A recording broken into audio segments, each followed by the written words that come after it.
Moi, je suis maître de conférence de l'Université d'Angers.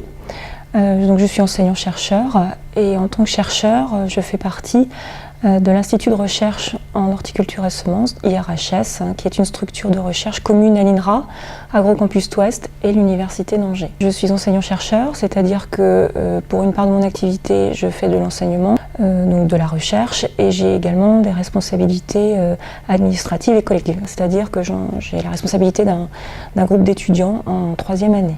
On a donc un rôle d'organisation de l'emploi du temps et plus globalement bien sûr de suivi des étudiants depuis leur intégration à l'université jusqu'à la fin de l'année universitaire. J'enseigne la physiologie végétale, c'est-à-dire le mode de fonctionnement des plantes, par exemple la photosynthèse, et puis les maladies des plantes. Et effectivement, il y a plusieurs spécialités dans les maladies des plantes. Il y a les spécialistes des maladies qui sont dues aux bactéries, d'autres des maladies qui sont dues aux virus. Et moi, effectivement, je suis plus spécialiste du domaine des maladies des plantes qui sont dues à des champignons. Je travaille en tant que chercheur sur une maladie des plantes de la famille des brassicacées. Donc on trouve par exemple le chou, la moutarde, le colza, le radis. Dans l'équipe dont je fais partie, qui est l'équipe Fongicem, je travaille sur une maladie qui est due à Alternaria brassicicola, qui va attaquer toutes les parties aériennes des plantes, c'est-à-dire les feuilles, les tiges, mais aussi les graines. Au sein du projet Calicem, l'objectif c'était de se focaliser sur la phase donc, du cycle du champignon, qui est le passage, la transmission à la semence, à la graine. Parce qu'en fait c'est une étape clé de ce qu'on appelle le processus infectieux du champignon, parce que c'est ce qui va permettre aux champignons par exemple de se disséminer dans l'environnement via le transport éventuel des semences, et puis aussi c'est ce qui permet aux champignons de passer d'une génération de plantes à l'autre, et donc en fait si on y enterre des lots de semences qui sont contaminés par le champignon, ça risque de nuire à l'installation de la nouvelle culture et de produire de nouveau des plantes malades, et donc d'assurer la transmission de la maladie d'une génération à l'autre. Au démarrage du projet Calicem, on a utilisé ce qu'on appelle une plante modèle, donc c'est une petite plante qui s'appelle Arabidopsis thaliana. La première partie du travail, ça a été vraiment de mettre au point les conditions pour que le champignon se transmette dans des conditions les plus répétables possibles aux semences. Et derrière, pouvoir avoir cet outil-là pour identifier les facteurs qui sont les plus importants pour la transmission du champignon aux semences. Maintenant, ce qu'on aborde, c'est une approche plus globale qui s'appelle la transcriptomique. Donc en fait, en gros, on essaie de voir quels sont les gènes qui vont s'exprimer plus fortement ou au contraire qui ne vont plus s'exprimer lors des phases de transmission du champignon aux semences. En termes d'outils, c'est assez varié.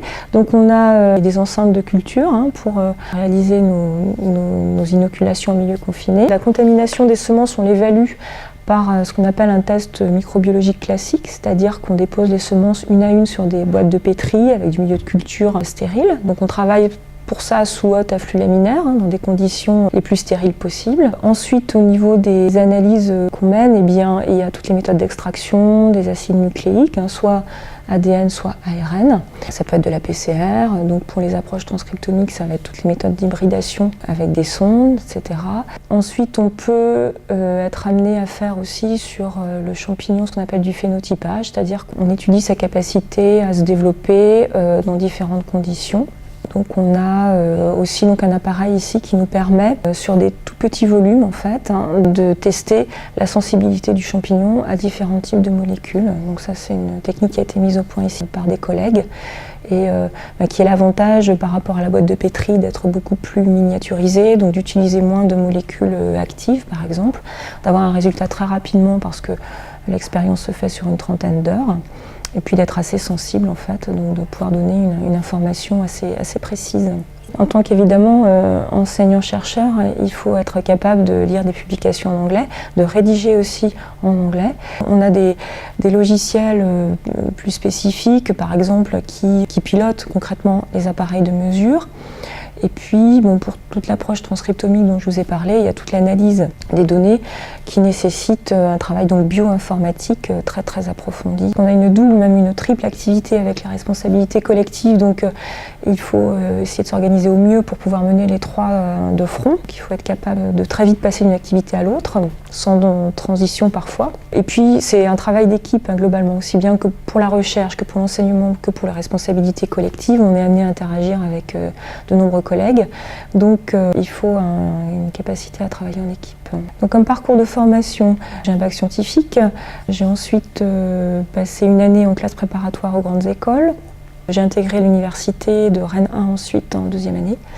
Et donc j'ai eu une licence, une maîtrise dans le domaine des sciences du végétal, puis un DEA maintenant, ce qui s'appelle un Master 2 à vocation recherche, 5e année. Et puis j'ai fait une thèse en pathologie végétale que j'ai préparée à l'INRA de Rennes.